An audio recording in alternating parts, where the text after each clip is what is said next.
Bonjour à tous, ici Amélie. Merci d'être sur ma chaîne dédiée à l'économie domestique et à la propreté. On va plonger directement dans le sujet, alors restez avec moi. Vous pouvez visiter une maison de campagne en hiver pour profiter des paysages glacés, faire du ski ou de la luge, vous reposer du bruit de la ville. Pour séjourner à la campagne pendant la saison froide, vous devez savoir comment chauffer économiquement une maison d'été en hiver, tout en assurant votre confort. Le chauffage au gaz et ses spécificités. Si le gaz est raccordé à la structure, le problème du chauffage économique d'une maison d'été en hiver est résolu de lui-même. Vous devez choisir un système de chauffage basé sur le combustible bleu. Cette option convient à tous ceux qui vont vivre dans un chalet pendant la saison froide ou qui visitent souvent une maison de campagne. À titre d'information, la proximité du gazoduc par rapport à la maison et le fait que la datcha soit ou non un bâtiment principal permettent de déterminer s'il est réaliste d'installer un système de chauffage au gaz. Ce système de chauffage est basé sur une chaudière à gaz et de l'eau qui circule dans des tuyaux. Le système commence à fonctionner après le raccordement à la canalisation de gaz. La chaleur est transportée dans la maison de manière continue. Si l'on compare le coût du gaz à celui de l'électricité,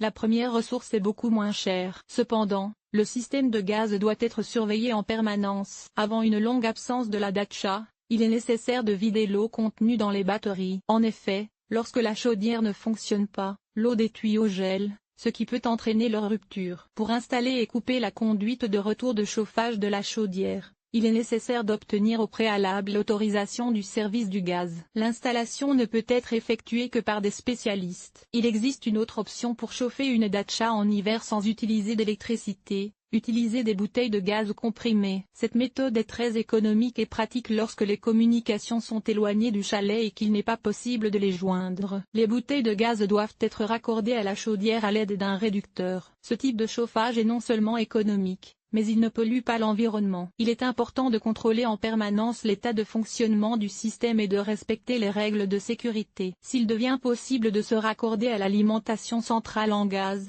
le système formé peut y être facilement connecté. Lire aussi aujourd'hui, peu d'appartements peuvent se passer d'un climatiseur. De l'article vous apprendrez les top 6 meilleurs modèles de 2019 par le rapport de chaudière électrique. L'une des différences entre une chaudière électrique et un système à gaz est qu'elle est compacte et facile à utiliser. Il existe différents modèles de chaudières électriques avec différentes puissances, qui doivent être déterminés en fonction de la superficie de la pièce. L'électricité augmente la température de l'air, puis une pompe le fait circuler dans le système de chauffage. Il se forme un espace clos dans lequel l'air chauffé tourne en permanence et fournit de la chaleur à la maison. La chaudière peut être placée au sous-sol, où elle ne prendra pas beaucoup de place, mais cela peut entraîner une perte de chaleur. Une grande quantité d'énergie sera gaspillée pour chauffer le sous-sol. Le fonctionnement des chaudières électriques est silencieux et ne s'accompagne pas d'odeurs désagréables. La chaudière elle-même est facile à utiliser et à installer. Il est important de tenir compte des particularités de raccordement. Par exemple,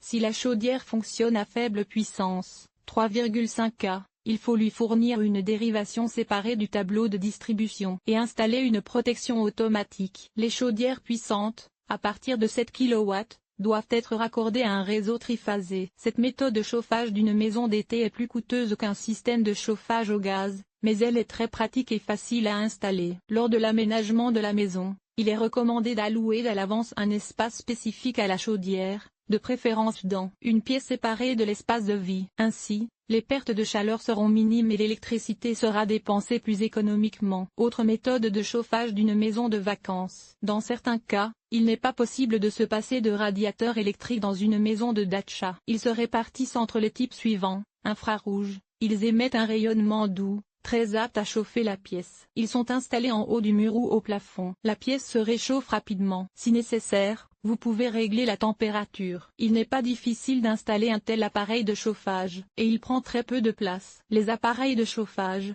électriques de type cheminée sont de très beaux appareils de chauffage. Il est souvent difficile de les distinguer des vraies cheminées. Ils ont un bon rendement calorifique. Les cheminées électriques, fonctionnant à haute puissance, sont capables de chauffer la pièce en un minimum de temps. Leur principal inconvénient est une consommation d'énergie élevée, surtout si elles sont utilisées régulièrement. Convecteurs, ils ont un rendement élevé et un poids insignifiant. Vous pouvez les installer vous-même sans faire appel à des spécialistes. Ils chauffent bien la pièce et consomment beaucoup moins d'électricité que les cheminées électriques. Le mazout prend beaucoup de temps pour atteindre la température souhaitée. tout en consommant peu d'électricité. Ils ne conviennent pas lorsque vous avez besoin de réchauffer une pièce le plus rapidement possible. Ventilateur, chaleur, capable de chauffer rapidement une pièce. Ils sont bruyants et absorbent l'humidité de l'air. L'utilisation prolongée d'un tel appareil peut nuire aux organes respiratoires, car l'air sec est dangereux. Le réchaud doit être éteint en permanence et son fonctionnement doit être surveillé. Ces appareils ne sont pas recommandés comme source de chaleur permanente. Il existe de nombreuses options pour chauffer économiquement une maison de datcha en hiver. L'essentiel est de choisir le moyen le plus pratique,